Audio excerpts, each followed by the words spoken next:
Bonjour, alors je voulais vous faire une vidéo aujourd'hui sur le coiffeur. Coiffeur rends-moi belle.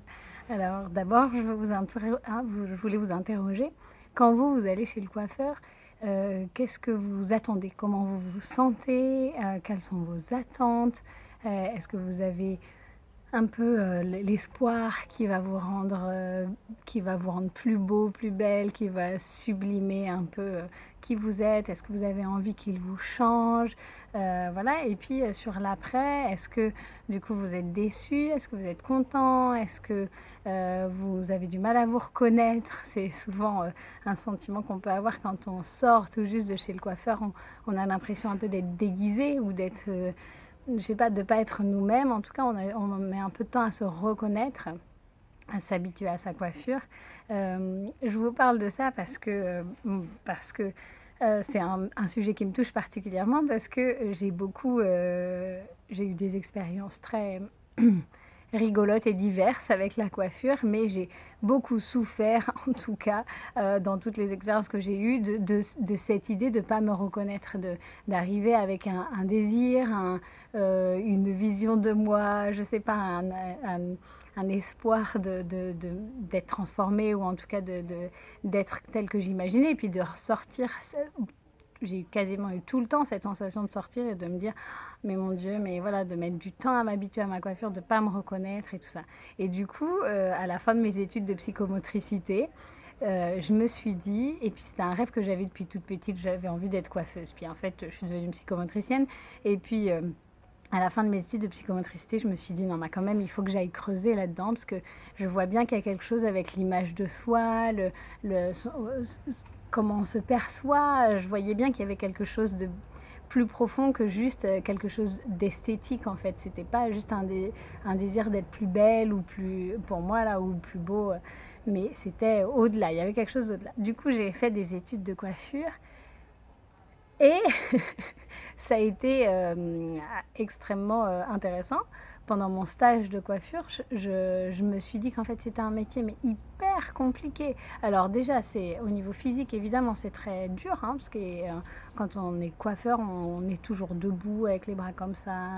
Et voilà, physiquement, j'ai trouvé ça très, très dur. Mais moi, ce qui m'a particulièrement touchée, parce que c'était ce qui m'intéressait d'aller voir à cette époque-là, c'était à quel point émotionnellement c'est hyper difficile. Enfin, c'est hyper difficile, c'est vraiment hyper fort en fait, parce que ben, le coiffeur il a des clients qui arrivent toute la journée, qui sont pas de la même humeur, pas dans la même énergie, qui ont des attentes qu'ils expriment pas de la même façon, qui lui doit interpréter ce qu'on lui dit, faire le tri entre ce que la personne attend, lui ce qu'il sait qu'il pourra faire avec la nature de cheveux, la couleur de cheveux, et puis aussi ce qu'il connaît du visage. On dit je veux cette coiffure, mais lui c'est peut-être que c'est pas la coiffure qui va mettre le plus en valeur. Et puis en même temps, bah, des fois on lui dit bah non, faites ce que vous voulez, mais là du coup il doit quand même décoder certaines attentes, certains signaux sans rien connaître de la personne. Enfin moi j'ai trouvé ça mais super difficile quoi. J'ai trouvé ça extrêmement fatigant au niveau émotionnel, au niveau implication, au niveau disponibilité. Alors je vous raconte ça, du coup vous me raconterez après. À mon avis vous ne verrez plus votre coiffeur de la même façon. Mais du coup, je vous racontais ça pour vous donner quelques stratégies en fait que vous pouvez mettre en place. Euh, et puis après, voilà, moi ce que j'ai remarqué, c'est que du coup, les gens ont trouvé leur propre solution par rapport à ça. C'est-à-dire que soit on a un coiffeur qu'on aime bien, à qui on fait confiance et on ne va voir que celui-là, soit on va chez le coiffeur juste par devoir. Et du coup, eh ben, on va chez n'importe qui et on s'en fout du résultat. On regarde pas trop, on sait que ça va repousser. Ça, c'est peut-être plutôt un petit peu masculin, mais je sais qu'il y a des femmes aussi qui font comme ça. Euh, soit on évite le truc et puis on y va quand vraiment on n'en peut plus. Et puis une fois sur deux, on est déçu. Une fois sur deux, ça va à peu près. Du coup, je trouvais que ce qui était intéressant pour vous, c'est déjà la première stratégie qui me semble importante, c'est de vous sentir beau ou belle avant d'aller chez le coiffeur. C'est-à-dire que de pas de pas amener cette attente-là chez votre coiffeur. C'est pas votre coiffeur qui va vous rendre belle ou beau. Vous êtes beau ou belle à la base et votre coiffeur, il va juste, avec un peu de chance, il va sublimer cette beauté, la mettre encore plus en valeur. Et puis peut-être pas, mais c'est pas grave parce que vous êtes toujours vous êtes toujours beau tel que vous êtes. Voilà, déjà ça, je trouve que c'est important parce que quand on va chez le coiffeur, parce qu'on se sent moche et qu'on a envie de se sentir plus belle, on est dans une énergie hyper négative et le coiffeur, il aura beau être un bon coiffeur ou vous faire une belle coupe, vous avez de fortes chances d'être très déçu en sortant du coiffeur. Mon conseil de base entre guillemets, c'est d'aller chez le coiffeur en vous sentant belle et en étant dans la joie, dans l'amusement, dans quelque chose de plutôt léger. Et en fait, plus vous avez confiance en la personne